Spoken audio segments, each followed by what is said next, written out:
You're listening to the Stop Binge Eating podcast with Kirsten Sarfty, episode number 248. Welcome to the Stop Binge Eating podcast. It's time for you to end your food obsession and begin feeling confident and in control around food. You are absolutely capable of eliminating binge eating from your life, and I'm going to show you how by giving you simple tools and insights that you can apply in your own life. I'm your host, Kirsten Sarfty. Now let's get to it. Hi! For the very first time, I've invited one of the podcast's success story guests to return for another episode. So back in episode number 186, I chatted with Carrie, one of my former group members. And in that episode, she talked about what her life was like during the 35 years that she had been binge eating, what kinds of things she did and was doing to help her to stop binge eating, and what her life looked like after having not binged for over 4 months, after having had periods of doing it every single day. Now, a little over 1 year later, I'm bringing her back to find out what's been going on in the last year, how her life has changed, how she's changed, and what her eating looks like these days. And you might be surprised by what she shares. So without further ado, here's Carrie 1 year later. Hi, I'm so glad to see you. I am so glad to see you. You look amazing. Thank you, and likewise. Oh my gosh, I am so excited to talk with you. Can we just jump right in? Definitely. Perfect. What has happened in the last year since the last time you were on the podcast? Tell me everything. It has been a crazy year and such a good year. So when I was actively binge eating, my world was so small, just locked in a cycle of shame and self-doubt and just kind of eat and repeat and just felt physically and mentally defeated. Just felt like I couldn't get off of this nightmarish merry-go-round. And since being on your program, and since the last time we talked a year ago, I have built a life that I love and that I'm really proud of. I am still doing karate. Yes. What belt are you on now? I'm a green belt now, which is about halfway to black. That's amazing. How has that been for you? I love it. I love the practice. I'm still at the same little dojo with amazing people that I really love. I was the first adult female to join that dojo, and we now have 3 other females, which is fantastic. I've participated in tournaments and have discovered that I love to spar, which initially was really terrifying, and I've learned to love it. It's been really good for me.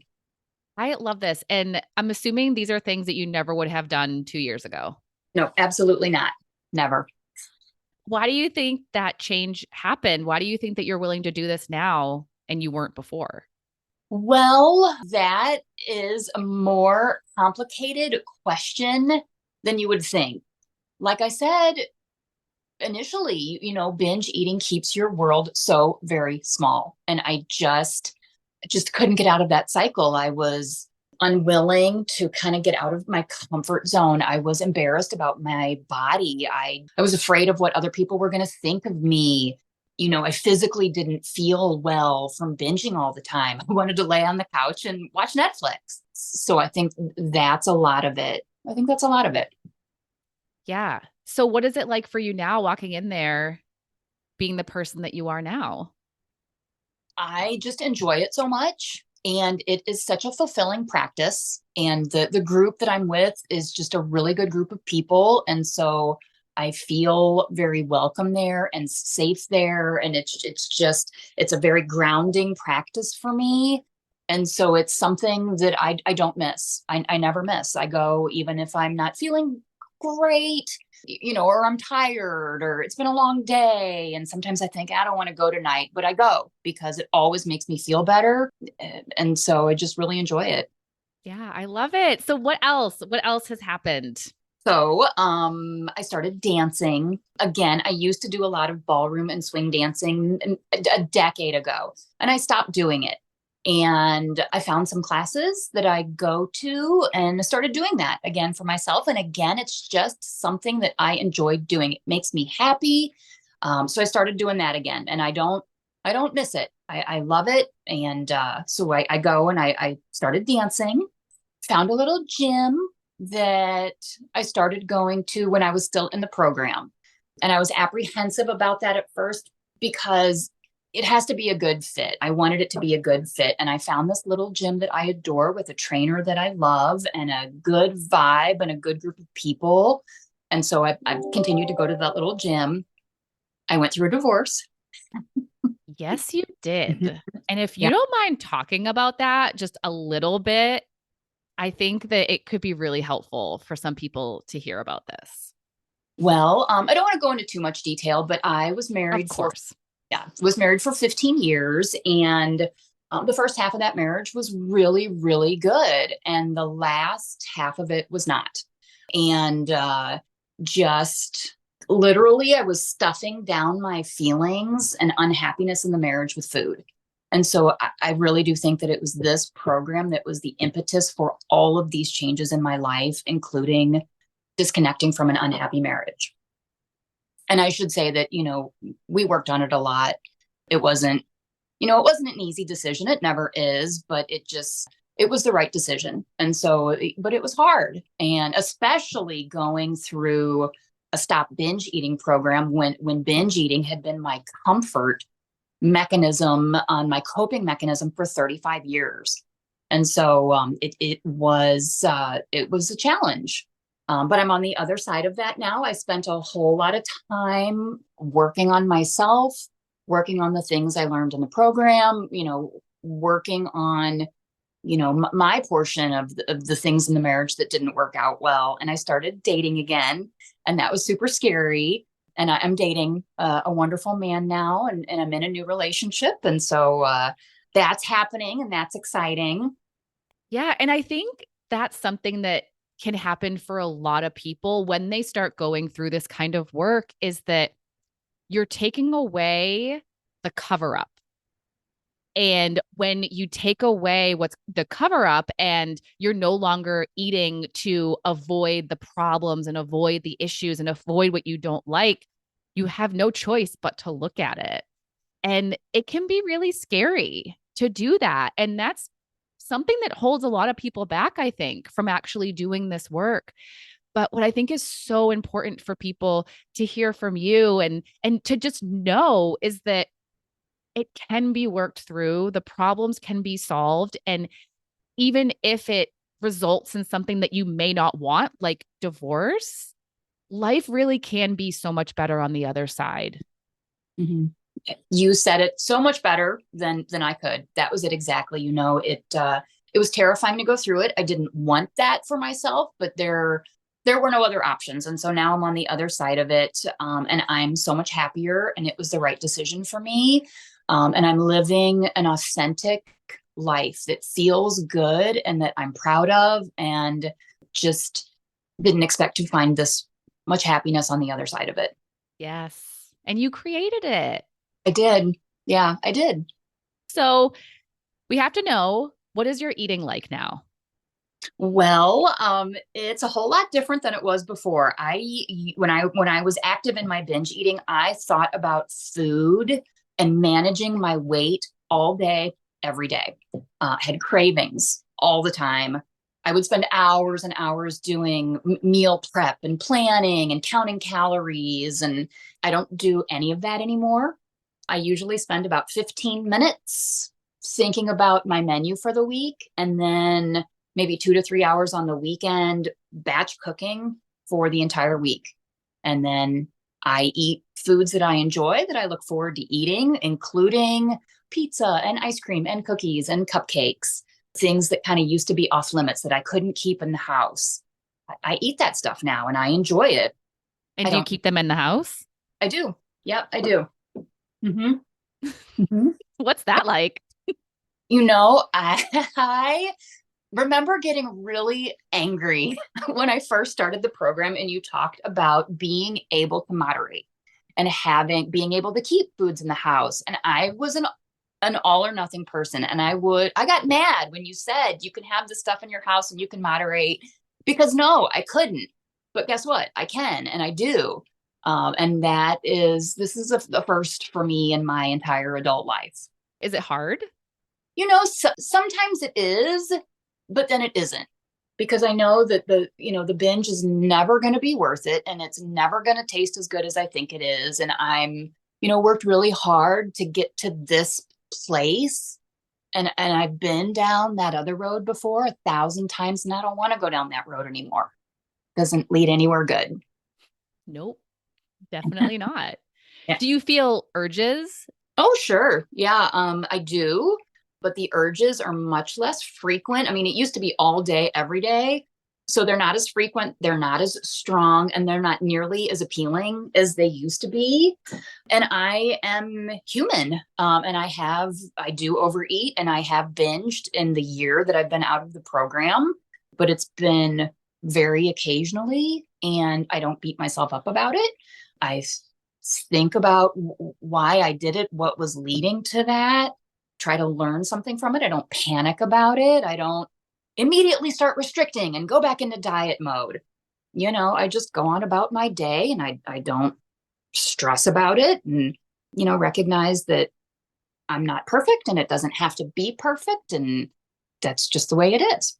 It sounds like you have such like a clean mentality about this, because somebody may be in your shoes and start thinking all this negative stuff about themselves and not believing in themselves. And so, since you have felt urges to overeat, have felt urges to binge, have binged, what does that make you think about you in the future? Well, I would say that's one of the biggest tools that I learned in your program, is that our thoughts create our feelings, create our actions, create our reactions. I didn't realize I had the option to choose my thoughts, and that I had the option to examine my thoughts and see where that stuff was coming from. And I would have an urge, and I would immediately start pursuing that urge and thinking about it and figuring out how I could satisfy it without ever giving any thought underneath it. And now I know that there's something underneath it, and that I have an option to believe the things that come into my brain. And so that's been a game changer for me. So, what do you think about you as a binge eater? I think of it as something that I used to do. I mean, I don't really think about it. I don't think about it. It used to occupy my every thought all the time, every day. And now I just really don't think about it. Such a healthier mindset. Food is food. My body is my body. And I don't stress about it. I don't stress. I don't obsess about it. I don't panic about it. I just eat when I'm hungry and stop when I'm full, the majority of the time. And then if things happen, you don't make a huge deal about it and then try to fix it by overly restricting yourself and making all those rules that you used to make and just going overboard with True. everything. Yep. I've been a dieter since a very young age, the age of, 13. I had so many food rules about what I could and couldn't do. And that is all gone. And it's so refreshing and freeing to just, think about food as food. And I wonder if this is true for a lot of binge eaters too, that there's a focus on perfectionism and wanting to be perfect, and everything, wanting to be perfect and wanting to please everybody. And I had to let go of that and really embrace my humanity, that I'm not perfect and I make mistakes, and sometimes good enough is good enough. Yes. Yes. Good enough is good enough. It's not perfect is good enough. Impossible. I mean, I held myself to this ridiculous standard that was impossible to meet, and it didn't feel good. And I felt like I was constantly letting myself down, and it is so much more freeing and enjoyable to just good enough is good enough sometimes. Yes. To just be an imperfect human who isn't going to be perfect all the time. And you're a work in progress, as we all are. Yeah. So, something else that you used to do when you were binge eating, well, a thing that kept you in binge eating was using food for comfort. So, Is that something that you still find yourself doing, or how do you get comfort now? Well, I can say that food is comfort. And I'm okay saying that. And I do get comfort and enjoyment from food. And one of my favorite things to do now is go out to breakfast with friends. And I go and I have my breakfast and I enjoy it.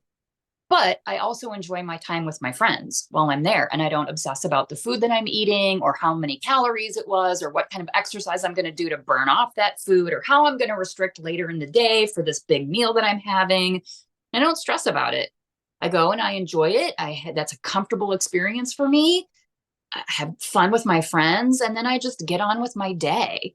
And I've also learned as far as how else do I get comfort, self-care is a big one, and it doesn't look like what I thought it would look like. So self-care for me used to kind of be checking out of the world.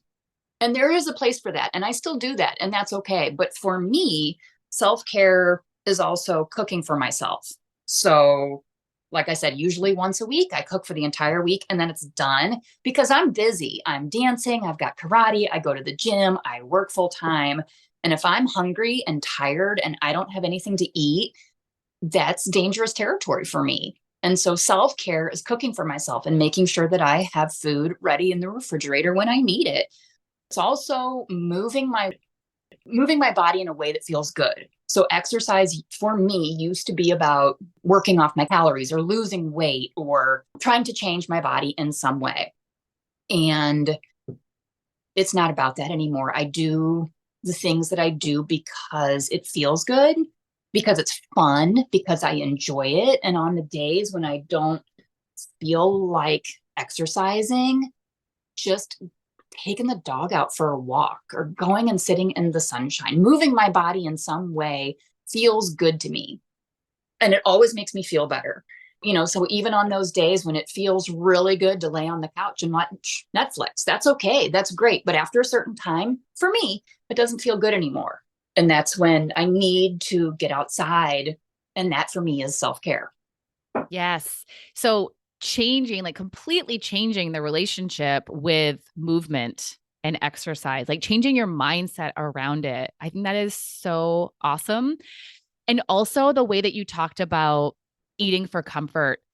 I 100% agree with you. Food is comfort. Like that's why people go to it for comfort. It just is. But there's a way to use it for comfort in a way that's actually going to be enjoyable and to give you true comfort, as opposed to a way that gives you comfort, but then leaves you feeling extremely uncomfortable.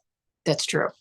It's okay to eat for pleasure. It's okay to eat for enjoyment. It's okay to eat to comfort yourself if you want to. But again, we have to do it in that way that's leaving us feeling good afterward, which is what you're doing. You're not doing it to the extreme to punish yourself, to escape your life.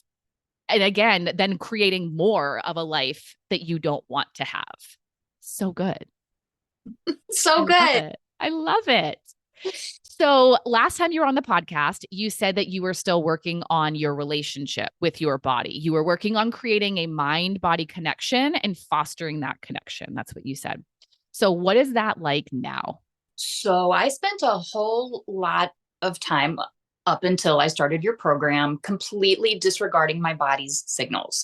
I had done so many diets with eat this many calories and do this much exercise, and you have to do all these things. And so I had no idea what it was to actually listen to what my body was telling me. And so that's a big difference for me is I try to tune in to my body's signals. And if I'm hungry when I get up in the morning and want to eat breakfast, I eat breakfast. And if I'm not hungry when I get up in the morning, I don't eat breakfast. And, if I eat, like, I don't even track calories anymore. So, before I would eat a certain number of calories. And if I was still hungry, oh, well, too bad. I've had my number of calories for the day. I don't focus on that anymore. So just really focusing on what my body's signals are. And again, finding movement that I enjoy that is fun and not trying to kill myself every time, every time I go out there for a session, doing the things that fill my soul, dancing, karate, going to this little gym. Those things fill my soul. And those are commitments that I keep to myself because I love them, not because I feel like I have to do them or that I should do them, but because it allows me to show up better in my life when I do them. And just kind of practicing awareness and gratitude, I now realize how strong I am, how capable I am. I focus on the amazing things my body can do instead of the fact that I have cellulite or that, I'm worrying about what somebody's going to think of my outfit, or I don't worry about that. And so I suppose self-acceptance that I have bad body days too. And I think, what, this is my body. I have a human body. My body is allowed to change. It doesn't have to mean anything. And so the self-flagellation is gone. And I will say that dating again was really, really scary. And there was a time that I probably would have let my own body insecurities get in the way of that.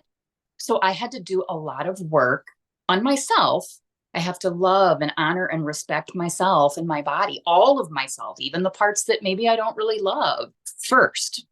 And I deserve with myself an honest relationship, a giving relationship, a kind relationship, a respectful relationship with boundaries. I have to give that to myself first before anyone else can do that for me. And that has been a really big change and a realization for me in that connection with my body and myself. I love that. I love all of that so much. And I bet that it just makes you feel so much better. It just like mentally, emotionally feels so much better. It probably makes your relationship better. Like your life is just better, right? It's so much better. Mm-hmm.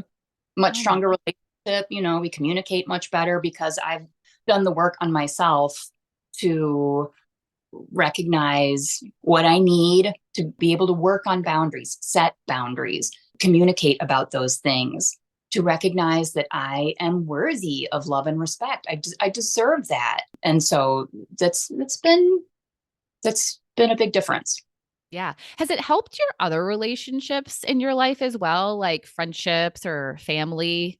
Because even though we're talking about a romantic relationship, all of those things are important in all relationships that we have. Communicating, boundaries, sharing your wants and your needs, and feeling like you're worthy of all of those things. Mhm. Oh yeah, it's made a huge difference in my relationship. I was a people pleaser, no boundaries, accepted very little. And I've let go of some friendships. The nature of the friendship had changed and it felt like a one-sided friendship. It just wasn't a nurturing relationship. And I've got an amazing group of friends. I've got good friendships in my life. I am so grateful for those relationships. And I really want to foster those friendships with my most authentic and vulnerable self. So, those people that I can be that version of myself with, I pursue those and put effort into those because that's who I want to be. That's how I want to show up in my life. And so I nurture and foster those relationships. The ones that don't feed my soul, that are one sided, maybe I don't put quite so much effort into those.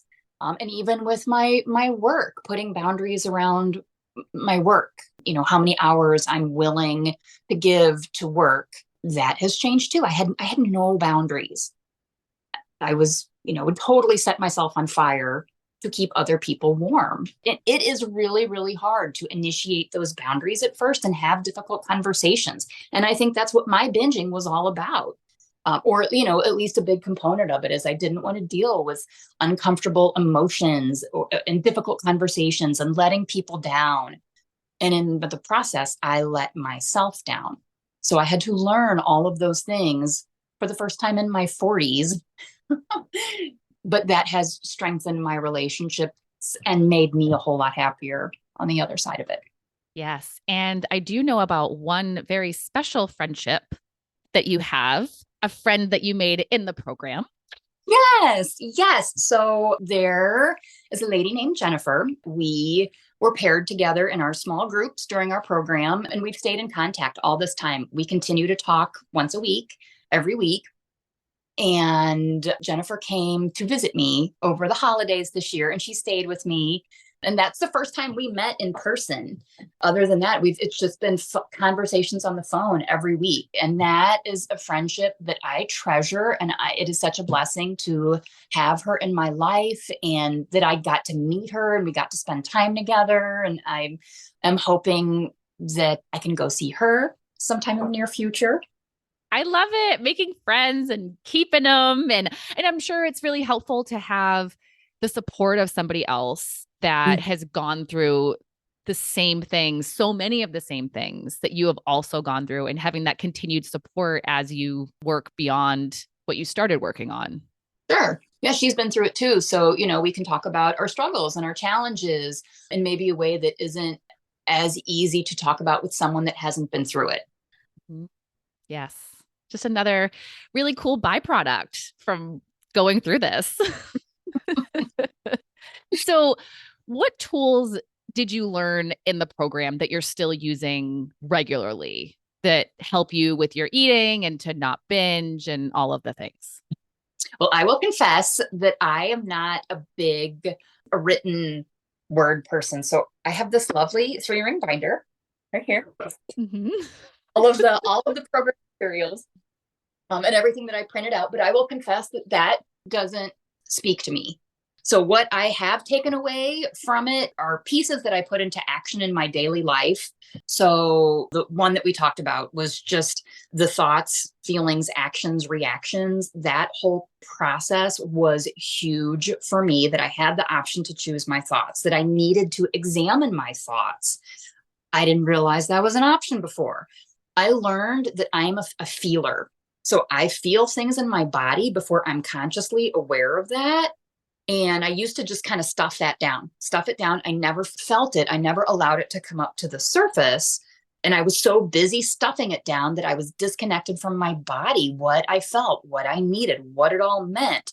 And so I didn't realize until I went through the program that I am this feeler, that I need to feel the things in my body, think about it, figure out what it means, rationalize it, and then I can verbalize it. And I don't know if that's typical for other people, but I didn't know that about myself until I went through this program. So that's been a big one for me too. And also with my relationships, recognizing that that's how I function as a person, that I got to figure it out for myself first, and then I can talk about it. But first I have to figure it out. I distinctly recall having a coaching call with you, and I was so concerned about what other people think. And so that's been another huge thing for me, as I care a whole lot less about what other people think and realize that my opinion is the only one that matters. And so I'm not so worried about what people think about somebody my age doing karate or dancing, what I'm going to look like, or if it looks silly, or I do it because I love it and they can think what they want to think, and that's their business. So that's been huge. Also, a big takeaway for me is that discomfort is a part of life. And food for me was about escaping that discomfort and being able to feel it and move through it has been a big one for me. My friend Jamie says, choose the right kind of hard. And she's right about that. So it's hard to feel those uncomfortable feelings, to have difficult conversations that aren't fun, to go through a divorce, to start online. Like, all of that stuff is really uncomfortable. But you know what else is uncomfortable is being stuck in a cycle of binge eating. And so that's been a realization, is that the discomfort is just a part of life and you're going to have to deal with it. Yes. Yes. I love that. Oh, Yeah. Something else? Oh, I got one more. And this wasn't really like something that we specifically talked about in the program, but something that worked for me was meal delivery kits. So I had been dieting for so long that I didn't know what it looked like to cook and eat a quote unquote normal meal, whatever normal is. Normal is different to everybody. But by doing that, it helped me figure out what a portion looks like, what real food looks like. It came pre-portioned right to my door. So I didn't have to go to the grocery store, especially in the beginning, and be tempted by all these foods. So I did a meal delivery kit for quite some time. And then kind of figured out on my own what worked for me and what didn't. But that's something that I did for quite some time. Yes, I love this. So many things that you're doing to keep you in a successful place, in a good place. And I love how you started. You're like, I have all of this content from the program. I don't even use it. But I think it's such a good point that, like, so I tell people when they join, I'm going to give you a lot of stuff and you don't need to use all of it. Even with the podcast, I give people a lot of stuff, but you don't need to use all of it every single day in your life. There may be a time where you're like, you know what? There was a worksheet that I think will be really helpful. And you open up that binder and you use it and it helps you. But day to day, it may not be what you're going towards and it might be something else. And I think it's so important for everybody to find what it is that works best for them and helps them the most. Yeah, agreed. And I was when I started the program, I was so stressed out about doing it just right. Doing it, I printed out everything and I 3-hole punched it and I put in tabs and I put in all these things and I, wanted to do everything in the exact right order. And if I felt like I didn't get it, I'd go back and listen. I feel like I couldn't progress to the next lesson until I captured this one. And ultimately, that's not what worked for me. And that's okay. Enough is enough. It doesn't have to be perfect. Yes, it doesn't. It doesn't. And just because I'm presenting it in this format of like, this is the first lesson, this is the second lesson, doesn't mean that you have to do it in that way. You find the piece that is most important to you and you go for it. Or if you're not even sure, then you have the structure to follow, which is great. It's just, again, making it work for you is what's going to be the most helpful. Okay. So lots of things have happened. What do you think is the most exciting change that has happened for you? The biggest one is that I'm just so happy. I'm so happy on this side of it. When I was binge eating, I just felt trapped in my life. I felt stuck in my life. I felt like a hamster on a wheel, just kind of doing the same things over and over again and being unable to get off of that wheel. And I was at war with my body and myself. I feel like I had to hide pieces of myself because I was ashamed and embarrassed about the binge eating. And where I am now, I'm so proud of the life that I've built and the things that my body can do. I'm living my life instead of sitting on the sidelines. I'm having fun and living authentically in a way that feels good and that I'm proud of.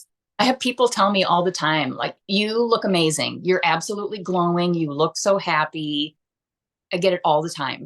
People I work with, strangers, just come up and tell me, you look so happy. What's your secret? Oh. The secret is that I'm happy. I look happy because I am. Yeah. Who would have thought? Mm-hmm. So what's in store for the future? What are you currently working on improving? What's going to happen? Well, for me, it's always a work in progress. And for me, a big one, kind of like we talked before, is figuring out my feelings. I feel these sensations in my body, like paying attention to that and figuring out what they mean and being able to verbalize and communicate that is a skill that I'm actively working on all the time. That's new to me. And so I'm working on that and continuing to develop an emotional vocabulary after stuffing it down for so many years. Vulnerability and authenticity with myself and in my relationships, that's scary when you, as a binge eater, the binging, you said it covered up so many things. And I so desperately wanted to be rid of it. But at the same time, it was the only comfort and coping mechanism that I knew. So it was really scary to get out of that and try new things. So just continuing to work on that authenticity, vulnerability, honoring myself, my needs, my feelings, setting boundaries with myself, with others, continuing to find joy in my activities and in my life. And when things aren't enjoyable anymore, I'm going to switch gears and figure out what else brings me joy and happiness and just keep working on myself. It's so good. And I want to go back to what you were talking about with the feelings. I'm sure so many people are just like you. And if anybody is in this position, I think a great place to start is just acknowledging I feel uncomfortable. Even if you're not able to put a word on the emotion, if you're not able to really pinpoint where it's coming from, at least we can just start with I'm feeling uncomfortable and acknowledge that and be willing to just feel that discomfort, even though we don't know what it is, even though we don't know what it means, but just being willing to be in it and knowing that you are safe in it, that you are not going to be harmed by this feeling and it's going to be Mhm. okay to feel it. Agreed. Totally agreed. When I first started, I mean, it's a skill, just like any other skill, and you have to learn it and master it and get better at it. And, when you first do it, probably not going to be real good at it. And that's all I could say is I feel something. I feel something. I can't tell you what it is. I can't put a name on this emotion, but I feel something. And at first, that was really, really overwhelming and really, really, really strong and scary. And the more I'm developing that emotional vocabulary, I can now say this uneasiness in my stomach. I'm anxious. What am I anxious about? What's going on in my life that I'm anxious about right now? I couldn't do that at first. So continuing to develop that. Yes. Yeah. And even as you get good at it, there are still times where I don't know right away what I'm feeling. This has happened to me a few times recently where I'm feeling all kinds of things and I don't even know what it is. I don't know why. But what is really helpful for me is journaling about it, doing a thought download, getting pen to paper and exploring what's going on in my life, in my mind, and it will come up. It will show its face, whatever the thoughts are that you're thinking, and you'll be able to pinpoint that feeling. So that can be, I think, a really helpful tool. It works for me most of the time. But again, just starting with, I'm uncomfortable. There's feelings happening. Yep, And just being okay with that. definitely. It gets easier. It does get easier. It sure does. So, any final words of wisdom, thoughts, anything that you want to share? Being a person who has had so much success and is doing so amazing, such a fulfilling life. Just to say, there's nothing special about me. I was a binge eater for 35 years and I had done everything that I thought was possible to address it. And I never thought I never thought I would have a quote unquote normal relationship with food, because again, normal is different for everybody, but there's nothing that makes me uniquely special. If I can do it, then other people can too. Just lean into the discomfort, lean into the fear, be willing to try something different, Yes. be authentic, like try to discover what your authentic self is. Don't hide pieces of yourself if you can. Just try to figure out who you are as a person. Be authentic and discover what that means and recognize that it might change as you go through life. And that's the best parting words I can think of. I love that. And I love the idea of being authentic because so much of what this is allowing yourself to have what you want, to have what you need instead of withholding it in so many different ways. So when you know yourself and what authentic is for you, what your wants are, what your needs are, it's so much easier to go and get them instead of either using food to fulfill them or using food to distract yourself from what you want and need. And like you said too, that's also going to change. Like what I wanted and needed 20 years ago is not the same as now. And then into the future, it probably won't be the same either. So we have to keep connecting with ourselves and checking in with ourselves to see what that is, to see what it is in the moment, day to day, just having that relationship with yourself. Like you were talking about fostering relationships with other people, foster the relationship with yourself. See how you're doing, see if you're still connecting. That's the most important relationship of all, is the one that you have with yourself. Every other relationship that you have in your life, whether it's work or friendships or family or romantic relationships, is going to be based on the relationship that you have with yourself. Got to have a solid foundation. So, yeah, Yeah. that's a big one. Yes. Awesome. Well, thank you so much for being here, for coming back. You are my very first return interviewee, success story, still being successful in so many ways. So thank you for being here. It's been so Thank you. wonderful. I'm honored. Yeah. Awesome. Thank you. Thank you.